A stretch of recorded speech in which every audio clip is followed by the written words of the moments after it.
Hey Melissa, I just want to tell you I really enjoyed the last year and a half or so just seeing your work progress and being on this little roller coaster ride with you. And I can't wait to see your thesis when you're done with it. I know you put a lot of work into this and you're got a lot of images to go through, and the hard part really is the editing, I believe. So I would really like to see all these together. It's kind of hard to see them in little batches and how they all help tell a story together. And your images you selected this week, it seems like almost the first image or so of each different prop you use is your strongest one. So I don't know if you intentionally did that or not.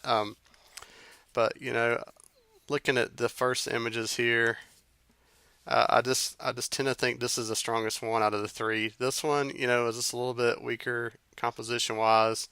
I like how this one's nice and tight, and I like, you know, not being able to see all the details, kind of making out her face. I like it when you can use your imagination a little bit and fill in the details, and that's what I like about a lot of your work. There's just a little bit there of hint of some type of symbolism, but a lot of it's interpretive and not too over the top.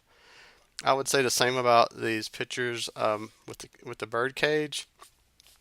And I know it'd be really cool if you could get a human-sized bird cage. I don't know if you really need one. I can't really see how you would get it into your studio and photograph it, and I guess you need a truck or something. But if you could find one, that'd be great. But uh, I do like this one a lot, and this one, the first two. This one does remind me of something from the Mid East. I think it's a very strong, powerful picture.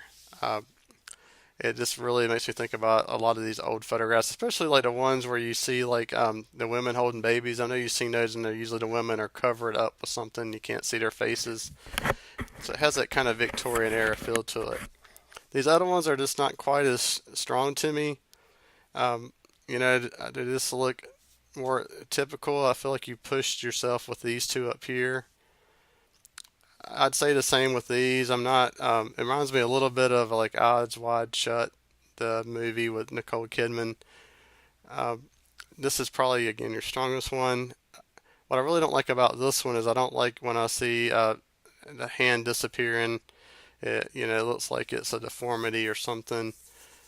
Even with this a little bit, it's a little bit probably a little bit too low key.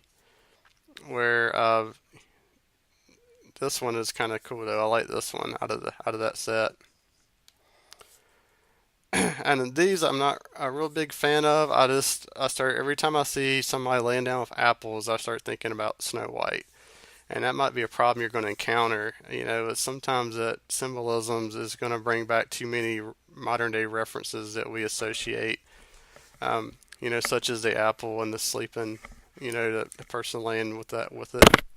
I'm always going to think about Snow White, so I don't know if that's something you want to think about or not, or you were trying to show, but um, I would, like I said, I would like to see everything together. I think that's going to really help me help you more as a build to see it all as one, and then if there's even a bunch of them, I'm willing to try to help you narrow them down as much as I can. But I really like your work is getting better and better, and you just keep pushing yourself, and I'm really proud of you, and I can't wait to see what you do next.